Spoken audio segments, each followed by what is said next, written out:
دنیا میں آنے سے پہلے بھی ہم ایک زندگی گزار آئے ہیں اور بدقسمتی سے اس کا تصور بہت کم لوگوں کو حاصل ہے، اور عہد حاضر کے جو ریشنلسٹ قسم کے اقلیت زدہ میں کہتا ہوں انہیں، یا اقلیت گزیدہ، اقلیت سے ڈسے ہوئے لوگ، وہ ان چیزوں سے اباہ کرتے ہیں، دور بھاگتے ہیں۔ ہماری پہلی تخلیق ہوئی تھی عالم ارواح میں، الارواح جنود مجندہ، لشکروں کے لشکر تھے۔ آدم سے لے کر آخری انسان جو دنیا میں پیدا ہوگا قیامت تک، سب کی ارواح عالم ارواح میں پیدا کر دی گئی۔ وہاں عہد لیا گیا، الست بربکم قالوا بلا، کیا میں تمہارا رب نہیں ہوں، مالک نہیں ہوں؟ ہم سب نے عہد کیا تھا، کیوں نہیں؟ شہید نا، ہم گواہ، یہ عہد الست۔ اور ظاہر بات ہے کہ عہد جو ہوتا ہے، جب تک انسان کو اپنی ذات کا شعور نہ ہو، خود شعوری نہ ہو، آپ دنیا میں معاہدہ کرتے ہیں تو کہتے ہیں کہ بقائمی ہوش و حواس میں یہ عہد کر رہا ہوں، معاہدہ کر رہا ہوں، تو ظاہر بات ہے کہ اس وقت ہم تھے اور ہوش و حواس کے ساتھ تھے، خود شعوری کے ساتھ تھے، لیکن صرف ارواح تھی، جسد نہیں تھے۔ اور یہی ہے وہ مقام جس کے بارے میں حضور نے سے جب پوچھا گیا کہ متى وجبت لک النبوۃ یا رسول اللہ، اللہ کے رسول آپ کو نبوت کب ملی؟ تو آپ نے فرمایا والآدم بین الماء والطین، ابھی آدم کا حیولہ جو ہے ابھی گارا گوندھ ہی رہا تھا، پانی اور گارے کے درمیان ہی تھے آدم، کہ میں اس وقت بھی نبی تھا۔ عالم خلق کا ابھی آغاز نہیں ہوا، ابھی عالم ارواح میں بھی جو تمام ارواح ہیں وہ اپنی امتیازی شان کے ساتھ ہیں۔ روح محمدی صلی اللہ علیہ وسلم، جس سے اگر نور محمدی کہیں تو غلط نہیں ہے، اس لیے کہ ارواح کا جو مادہ تخلیق ہے وہ نور ہے، جیسے فرشتوں کا مادہ تخلیق نور ہے۔ مسلم شریف میں حضرت عائشہ صدیقہ رضی اللہ تعالیٰ عنہ سے روایت موجود ہے، اللہ نے فرشتوں کو نور سے پیدا کیا۔ روح، فرشتے روح ہیں، ارواح ہیں، روح القدس، روح الامین، اور ارواح انسانیہ بھی روح ہے، یہ سب ان کا مادہ تخلیق نور ہے۔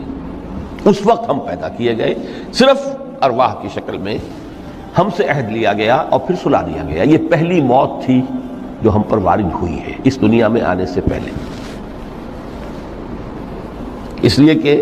سورہ مومن کی ایک آیت میں فرمایا گیا ہے کہ جہنم میں لوگ جو ہیں فریاد کریں گے، ربنا امتنا اثنتین واحییتنا اثنتین فاعترفنا بذنوبنا فهل الى خروج من سبیل، اے اللہ تو نے ہمیں 2 مرتبہ مارا، 2 مرتبہ زندہ کیا، تو اب ایک مرتبہ اور صحیح، کہ یہاں سے نکلنے کا بھی کوئی راستہ ہے کہ نہیں؟ اتنے مراحل سے تو ہمیں لے کر آیا ہے، ایک مرحلہ اور سی۔ تو یہ 2 موتیں کون سی ہیں؟ پہلی موت وہ تھی جب ارواح کو موت کی نیند سلا دیا گیا۔ پھر عالم خلق، جسے آج سائنٹسٹ کہتے ہیں، جس کا نقطۂ آغاز ہے بگ بینگ، عالم ارواح اس سے پہلے کی شے ہے، اس تک سائنس نہیں پہنچ سکتی، وہ سائنس سے ماوراء ہے، لیکن جہاں سے سائنس شروع ہوتی ہے وہ عالم خلق کا آغاز ہے، بگ بینگ سے۔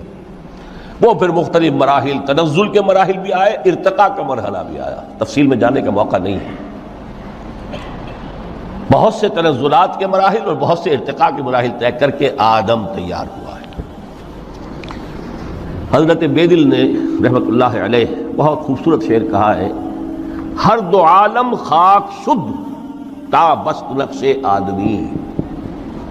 اے بہار نیستی از قدر خود ہوشیار باش۔ یہ پوری جو بھی کائنات کا جو سلسلہ شروع ہوا، بگ بینگ، اور بہت بڑے بڑے جو ناری کرے تھے جن کی کہ حرارت کا جب تذکرہ کرتے ہیں سائنسداں تو trillions and trillions of foreign height, یہ ان کی اس وقت اس کی جو حرارت کا عالم تھا، لیکن پھر وہ ٹھنڈے ہوئے کچھ، اس میں سے کچھ پھر خاک کی تہ جو ہے زمین کے اس کرے پر آئی، ہر 2 عالم خاک شد، یہاں سے اب آدم کا حیولہ تیار ہوا، تا بست نقش آدمی۔ اس کے بعد ارتقائی مراحل ہیں، اور پھر آدم کی وہ روح جو کولڈ سٹوریج میں تھی، جب وہ لا کر پھونکی گئی ہے، جسد آدم جو ہے وہ مسجود نہیں تھا، مسجود تو تب بنا ہے جبکہ اس میں روح آدم وہ لا کر پھونک دی گئی۔ فَإِذَا سَوَّيْتُهُ وَنَفَخْتُ فِيهِ مِن رُوحِي فَقَعُوا لَهُ سَاجِدِينَ، یہاں سے حیات دنیاوی کا آغاز ہو گیا۔ پھر وہ سلسلہ تناسل ہے، آدم اور حوا کی نسل میں سے ہر بچہ 4 ماہ کے بعد جب اس کا ایک حیولہ رحم مادر میں تیار ہو جاتا ہے، حدیث ہے متفق علیہ عبداللہ ابن مسعود سے رضی اللہ تعالی عنہ، اور جس کے اندر آغاز میں وہ کہتے ہیں کہ حضور نے ہمیں یہ بتایا وَهُوَ الصَّادِقُ الْمَصْدُوقُ، دیکھنا تم کہیں شک میں نہ پڑ جانا،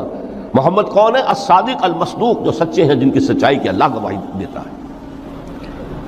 کہ رحم مادر میں 40 دن تم نطفے کی شکل میں ہوتے ہو، پھر 40 دن علقہ کی شکل میں ہوتے ہو، پھر 40 دن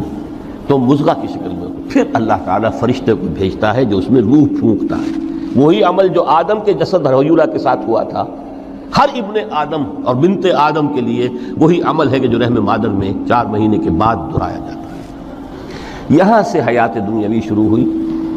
پھر موت، یہ دوسری موت ہے۔ اب پہلی موت تو وہ تھی، لیکن دوسری موت یہاں سیپریشن ہو جائے گی، جو زمین سے آیا تھا تخلیقی مادہ وہ جسم میں گیا، جسم زمین میں گیا، گل سڑ کر ختم ہوا، جو وہاں سے روح آئی تھی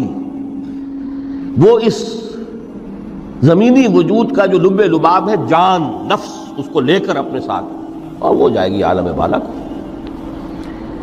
پھر یہ ایک وقفہ ہے،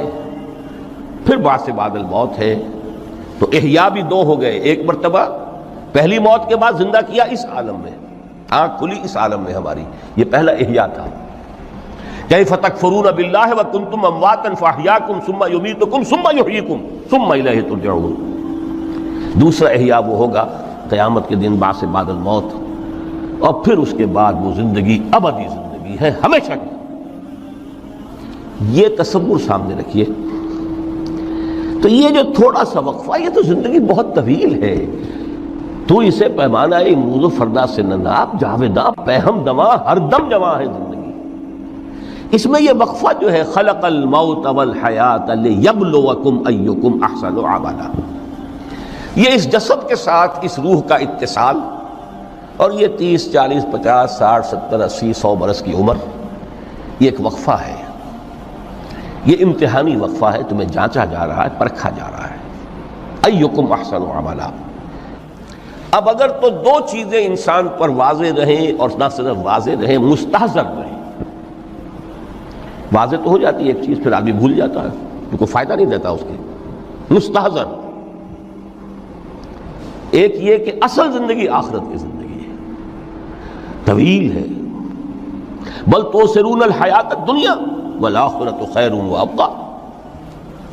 کلا بل تحبون العاجلہ وتذرون الآخرہ،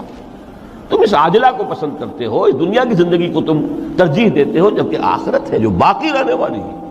ابدی۔ اگر تو یہ معلوم ہو، جیسا کہ سورہ عنکبوت کی آیت کے حوالے سے میں نے آپ کو آیت سنائی کہ وما هذه الحیات الدنیا الا لہو ولعب وان الدار الاخرۃ لہی الحیوان لو کانوا یعلمون، اصل زندگی جو ہے وہ آخرت کی زندگی ہے، کاش کہ انہیں معلوم ہوتا۔ ایک حقیقت تو یہ معلوم ہو اور مستحضر رہے کہ اصل زندگی آخرت کی زندگی ہے، اور دوسری حقیقت یہ کہ یہ دنیا کی زندگی ایک امتحانی وقفہ